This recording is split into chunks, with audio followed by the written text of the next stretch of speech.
Hello, my name is Lopdahl. In this video that I am recording on February 21st, 2022 for N582, Teaching Strategies in Nursing Education.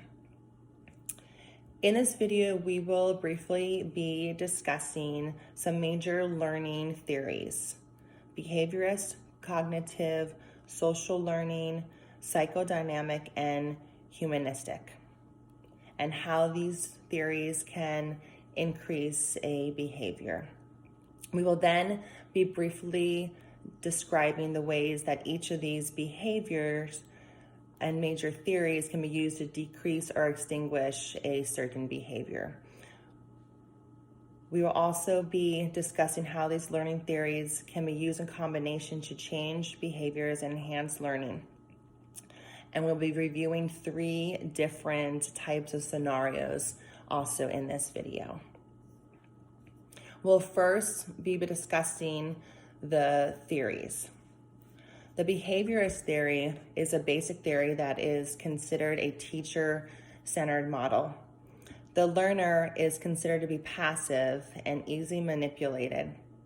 The learner is also considered to be the gopher and has to conform to the teacher's demands to make his or her job easier.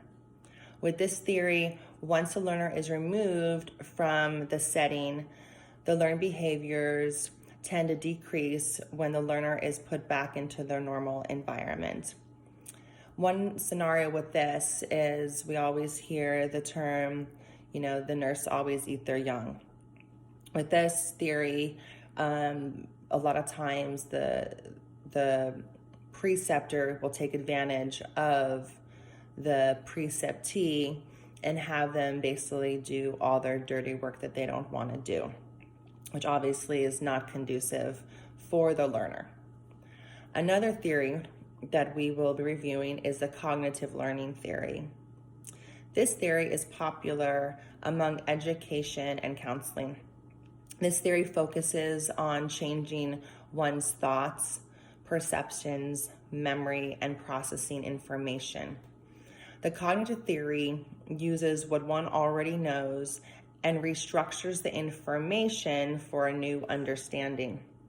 Remembering information, sometimes it is difficult that some strategies may help in recalling the steps. Some steps that can help will include having the learner explain how they learn, have them explain what their thoughts on while they're learning, and educate the mistakes of the learner, and also to pay close attention to the learner's difficulty in remembering information.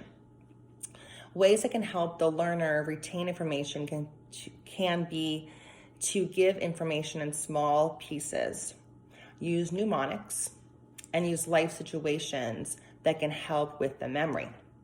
The attribution theory uses cause and effect. This theory believes that a person's behavior is based on one's upbringing and surroundings. For example, one's religious beliefs may believe that they are ill due to being punished for a sin that they have done in the past. Or they may also say they are ill due to someone's behavior. In order to change this behavior, one has to change the distorted thought process, which is sometimes very difficult due to the situations that they have been given in their life. Social learning theory believes that the behavior, personal environmental characteristics play an important role on one's perception on learning. In this theory, the leader is expected to act as a role model for those learning, so that these behaviors can be repeated by the learner. In social learning theory, responsibility is placed on the leader. Psychodynamic learning theory is based on motivation of emotions rather than cognitive or responses. This theory is useful in healthcare due to the interaction with other nurses, patients, families, and physicians. Psychodynamic theory believes that behaviors come from basic instincts and desires. This theory is based on id and is. It includes sexual desires, pleasure, aggression, and destruction. Whereas is the superego. The healthy ego works on itself, whether it's a strong or a weak ego. An example of this may be a patient that is in pain that can understand and cope with it and understand the positive outcome. A weak ego may miss their appointments because they know they will be in pain and then engage in an activity that will give them the short-term pleasure just to avoid the situation. The humanistic learning theory believes that everyone is different and grows positively in a different way. Unfortunately, with this theory, the one's upbringing may damage their growth. For example, in some cultures and families, males are not supposed to show emotion as that is considered a weakness. Abuse and neglect have an impact on positive growth. Nursing is a perfect example. Nurses are generally compassionate and caring. Unfortunately, with administration caring more about profits and costs, nurses are becoming less compassionate because they have to deal with the demands of administration.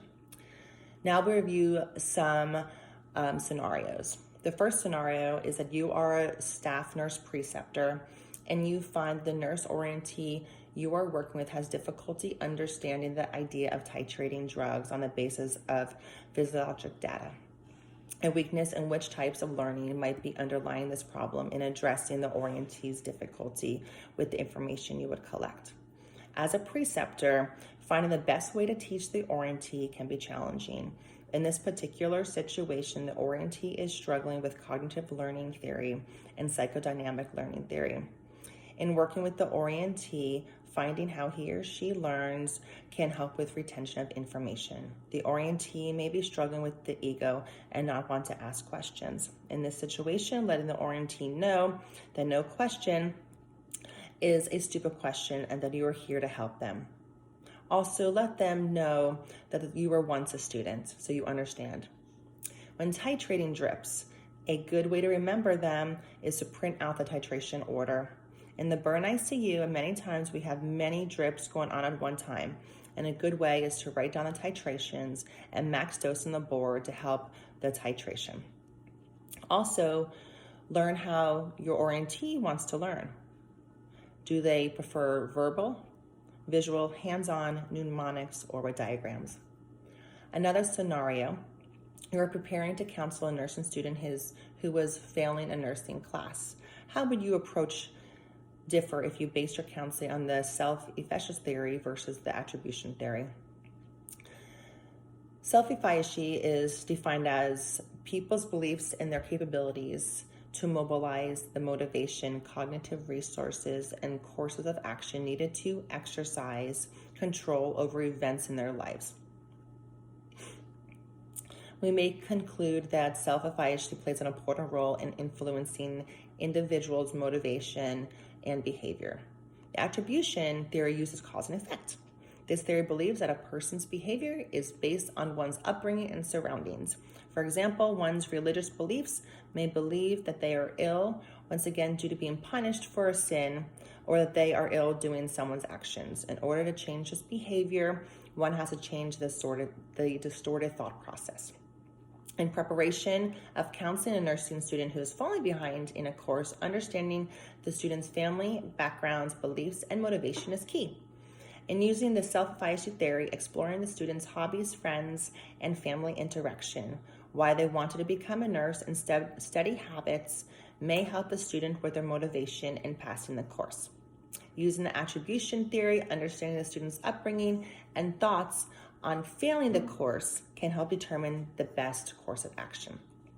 In the counseling session, understand the student's motivation of passing the course can help the student determine what is important for success and what has to be accomplished in order to achieve it. The last scenario is you are a clinical preceptor in a healthcare agency. How can a social cognitive theory assist you in teaching your preceptee? The social cognitive theory explores relationships between personal factors, cognitive factors, behavioral factors, and environmental factors. When understanding all the factors of a preceptee, the preceptee is better able to educate according to the preceptee's strengths and weaknesses.